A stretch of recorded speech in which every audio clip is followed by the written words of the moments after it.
Time now for our second speaker of the evening. Sophie Mayanne is a photographer who splits her time between London and the Cotswolds. Her work opens up important conversations around inclusion, particularly when it comes to body positivity. Her ongoing work behind the scars aims to tell the stories exactly that, behind scars of all shapes and sizes. This evening, Sophie joins us to talk more about her portfolio and how she continues to challenge conventional beauty standards through her fashion and portrait work. Sophie, if you could switch on your audio and video so we could say hello, that'd be great. Yeah, I just did it. I did it a bit early, actually. That's all good. Yeah. Okay. Always better to be early than late. Nice to see you. How are you doing? I'm good, thanks. How are you? Good, thanks. Yeah, are you calling in from London? Are you? I'm not. I'm actually in the Cotswolds at the moment. Right. So, yeah. Fantastic. Well, listen, I'm going to let you kind of share your screen and start your presentation. And yeah, just to remind everyone else that if you do have any questions for Sophie, please pop them in that Q&A box at the bottom of Zoom. And yeah, we'll try and get around to them after the talk. But over to you, Sophie. Cool. Well, I'm just going to share my screen first, and then we'll go from there. Great. Cool. So hello, everyone. My name's Sophie Mayanne. I'm a photographer, if you hadn't guessed already. I take photographs of people, so I'm going to kind of share different themes that run through my work and why I think they matter. So my work is centered around body image, inclusion and representation. So I try and encourage empathy, recognition and validation through my work. So my largest and probably most recognizable body of work, which you can see some of it on the screen at the moment, is Behind the Scars. So that project came about in 2017. So before this, around the end of 2016, I was kind of at a point where I loved what I was doing photography wise, but I didn't love what I was creating. So I really wanted to include more diversity in my work. And I was kind of starting to question briefs where I was being asked to edit kind of images. And I wanted to include kind of more flaws, imperfection and different types of beauty. And at that point in time, the answer I kind of was getting was no. I kind of had comments like, our magazines only feature models, your work can't be halfway between fashion and documentary, it just doesn't work, and we want you to do a feature similar to last time. So it was around this time I kind of started doing a few test shoots again, and I met a young man on a test shoot. So I was chatting to him. He'd recently been scouted by a modelling agency and had a large collection of scars, which I didn't know about before the shoot. And he kind of shared his story with me and his process of kind of coming to terms with how his life had changed. So he'd been in quite a serious accident. So this was quite a pivotal moment for me, and I think it's been reflected in my work ever since. So back to 2017, that's when I began to kind of set the wheels turning on my project. It began as kind of small editorial pieces. So I kind of pitched it to a few magazines in the beginning. And it was probably the third or fourth shoot that I started to kind of do it as a personal project. So the concept was really simple. I wanted to explore people's stories behind their scars and the relationship they had with living in their own skin. The aim was simple as well. I was just kind of if I can change one person's opinion or help someone who's struggling with their self-image, then the project's a success. When I began creating the images, I realised it was really important that the face of the subject was included and that the person wearing the scar was at the forefront of the image and it represented them. So when I was doing my research, I kind of realised there was a lot of photos of scars where the person's face wasn't in it or it was kind of used to shock. So I really wanted to move away from that. So since then, I've taken over 700 portraits. So this is a small selection of them. And I've photographed people from all walks of life from the UK and beyond. Many of the stories I've collected are kind of quite poignant. Some are funny, some are heartbreaking. I think each person I've met has taught me a lot about being a photographer. So through the project, I've really been able to learn how to communicate with subjects and to produce images that are kind of sensitive and authentic. And as the project's grown, my skills as a photographer have too. So kind of in the beginning, I didn't really know how to light a studio, and I've learned that as I've gone with the project, and things like that, basically. So I think personal projects, I think whatever you do creatively are really, really important. Just because it really gives you your own space to create and fully develop ideas. So if you've got an idea that you can't maybe pitch, I think just run with it if it's something you want to do. So kind of going back to what the project's taught me, it's taught me everything from, like I mentioned, lighting the studio, the editing process. So I normally choose one photo that kind of represents the person I photographed. It's taught me how to communicate with kind of different subjects, people who've been through different traumas and experiences. And it's basically given me space to kind of create work that really feels like it's my own, and is reflective of what I believe in as a photographer. So I'll just go to the next slide, sorry. So the project has kind of collected a number of different stories. So in this slide alone, we have Isabella, whose scars are a result of a house fire. And after this project, she said she never felt more beautiful. Then we have Molly, who was born with a birthmark covering the entirety of her arm, but she was very sassy for her age as well. And we have Bianca, so her keloid scarring had impacted her confidence a lot, which is why she took part in the shoot.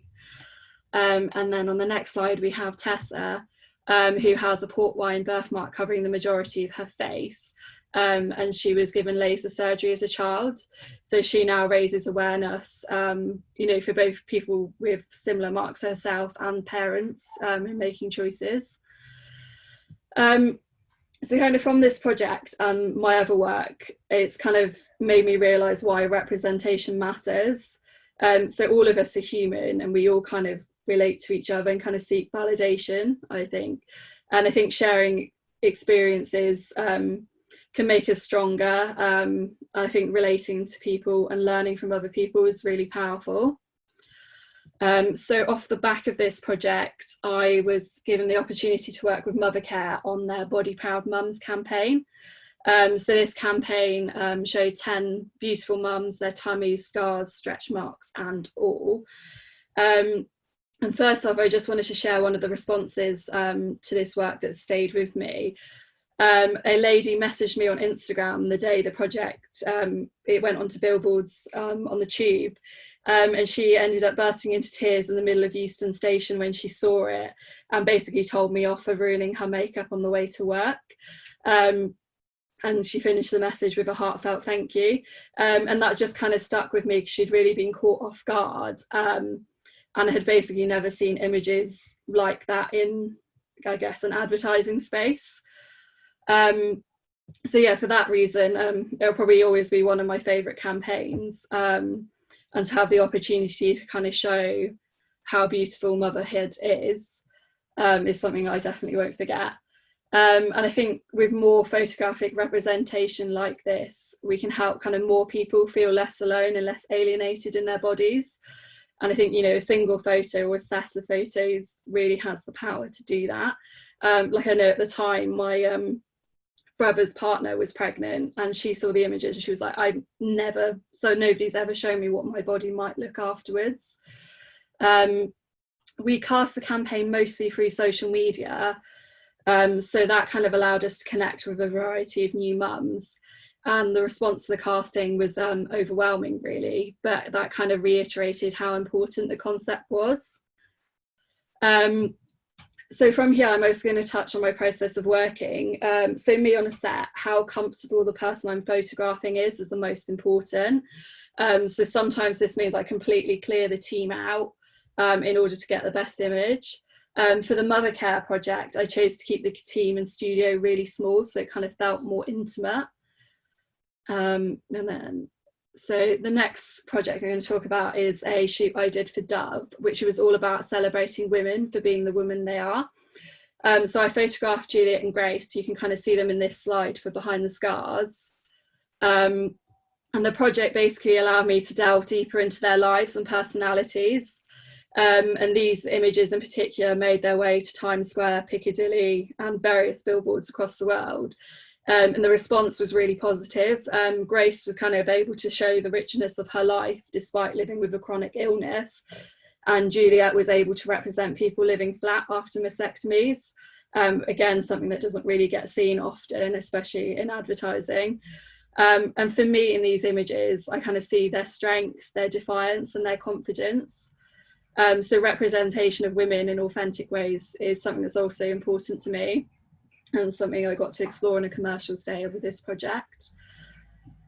So moving on. So now it's only more recently I've kind of been able, having kind of gone off and done a personal project, that I've been able to bring that back into my fashion editorial work. Basically allowing me to kind of give marginalised people a voice in publications that give me the freedom to do so. So I wanted to share with you an editorial I did with Kim. Kim has albinism, so she was quite nervous on the day of the shoot. I think it was her first shoot. I travelled up to her home in Derby to photograph her, which is something I often do with my portraits. Basically, it can make the subject feel more comfortable, and it's good practice for me. It kind of keeps me on my toes, because I'm working in lots of different spaces. And again, I kind of wanted to share with you with response to this one. So when the images were released, these were in Vogue Italia, by the way, I received a message from Kim's mum, and basically Kim had called her from school in tears, basically happy tears, because she was so pleased to see her images in a magazine. And I think that's really powerful for a 15-year-old girl to kind of finally see herself represented in that space. So that was another quite significant moment for me, like in defining my voice as a photographer, because I felt I was finally getting to a place where what I cared about personally was in sync with the images I was producing, and it just reminded me why what I do matters. And I think it's good to have those reminders too. Then I'll just show you the rest of the editorial. So further down the line, I worked with Getty Images. So they approached me to produce a series of authentic images centered around the LGBT community that they felt their current image library didn't have. So I documented 5 different young couples in their own homes. All of them hadn't been in front of a camera in a kind of professional shoot before. So this is where I kind of went back to social media, which allowed me to open cast and reach and find new people to work with. Also with this project, it was important for me to understand how the people I was photographing wanted to be represented, and also if they felt they were misrepresented in the media and advertising. And the general consensus was they felt representation was often cliched and not genuine. So I used those interviews to support creating the imagery, and I wanted to explore their intimacy and kind of natural sense of just being together, capturing their love, laughter and reality basically. So kind of from there I've continued to take personal portraits, just exploring diversity more and seeking out people who kind of don't have a voice in my work yet. I often work with people from behind the scars in like a deeper level in other projects if I get the chance to. So in this documentary series, The Hand We Built, I work with Lucy as she was due to go into surgery on her hand. So she lives with EB, which is a life-limiting condition that can cause her hands to mitten together. So I documented the process both before and after surgery, kind of focusing on the emotions of living with the chronic condition and facing surgery. It was a privilege basically that she trusted me and kind of allowed me to go deeper into her life. So that kind of idea of trust, respect and sensitivity are kind of real cornerstones in my work, and that's kind of reflected throughout my portfolio. So these are a few more of my favourite portraits I want to share with you. So the Joseph family, who live in Manchester, are siblings, where the eldest and youngest both have albinism. In the middle image, their eyes are shut due to light sensitivity, but it kind of creates a melancholic feel. And another personal favourite is Elizabeth, a unique and bright character, and she just kind of encapsulates that age as just a number for me. So you can kind of see that I go for different age ranges and people throughout my work. So kind of throughout my work, social media's played a really large part, both for casting and sharing my work. Behind the Scars in particular, has been able to basically reach and kind of resonate with people across the world purely by using social media.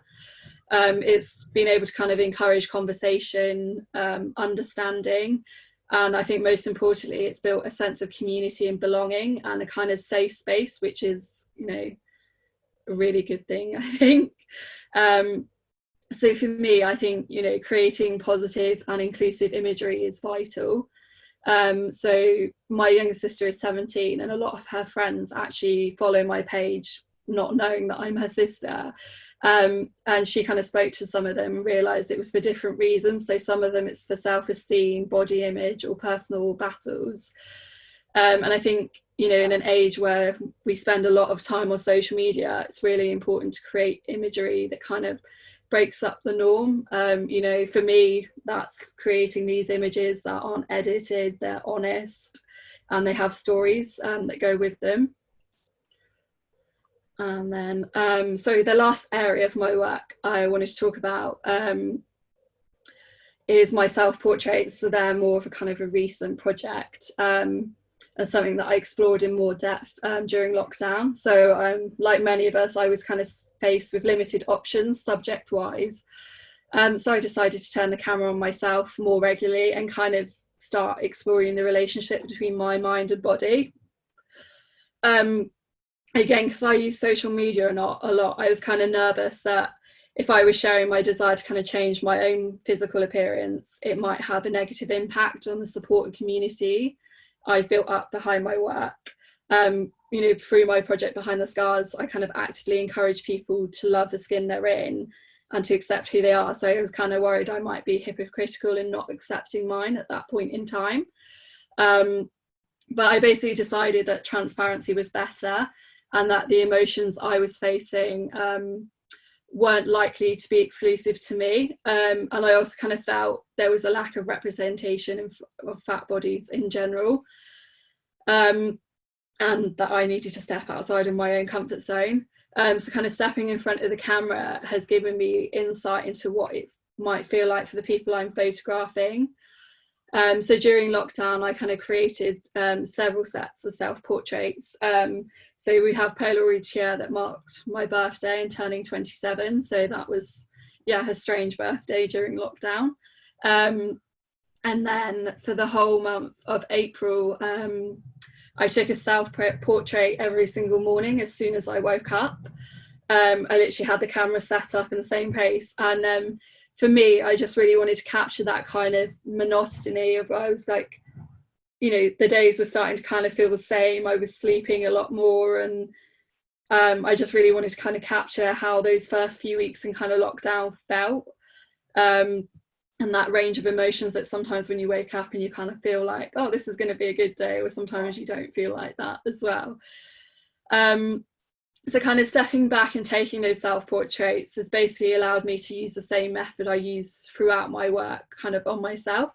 So I always try to capture a person's kind of unique beauty and try and get them to see themselves differently or how others might view them. So creating self-portraits kind of allowed me to appreciate my body in a different light. So basically throughout my career and photography, I've always been drawn to people that don't fit ideals of conventional beauty. And in all aspects of my work, I kind of search high and low for new faces. And basically, I like to say that I choose not to define beauty, but instead kind of show it's more complex than a simple, like, one definition. So it's physical, but it's also emotional, it's perceptive. So, you know, anybody is and can be beautiful, and we all deserve to have our stories seen and heard, basically. And that's everything. Thank you so much, Sophie. That was absolutely amazing. So inspiring. I just had a couple of questions. I kind of want to take you right back to the beginning of your talk, where you talked about how you were getting the sense that I guess you were being pushed into projects that you didn't feel comfortable with, and getting asked to do things that you'd done before potentially. And I guess, you know, the creative industry is quite tough on that, you know, that you're often under pressure to do things that you've done before, or, you know, there's lots and lots of pressures on people. I guess just any advice for anyone who's feeling a little bit like that, anyone watching who feels like, yeah, I keep feeling like I'm being pushed into stuff. So I think it gets easier over time. I think particularly for me, so I'm 27 now, but I've been doing photography for about 7 years. So when I first started taking on projects, I was only 20, and I was kind of like being offered some work that was like commercial, kind of been like, oh, it's paid, that's really exciting, without kind of thinking, actually, does this project make sense for me? And I think that comes over time as you kind of work out what you want to say with your work more and more. So how I might react to a brief now, I probably think about it a little bit more, and occasionally I might get something that's totally not right for me. So I think that comes over time, whether that's an age thing and an experience thing. Yeah, it takes time to kind of get to know what you really want to do. Yeah, right. Yeah, I see. And my second question is really just, you showed a couple of advertising campaigns there that do feel a lot more inclusive and progressive, Mothercare and Dove, I think. How often does advertising feel like that, though? I mean, I guess, like, how much further do we still have to go before that is the norm? I definitely think we've still got a way to go. So I think at the moment, often advertising campaigns are specifically about differences or kind of approaching a subject, which I think works at the moment. We kind of need to get to a point where, you know, you have all manners of different people in one advertising campaign without that being strange, or it being a PR thing, or it being shocking, I guess. So I think there's still a long way to go until we get there, and I think sometimes you have to go, I guess, completely the other end of the spectrum to kind of bring it back to the middle as well. Yeah. So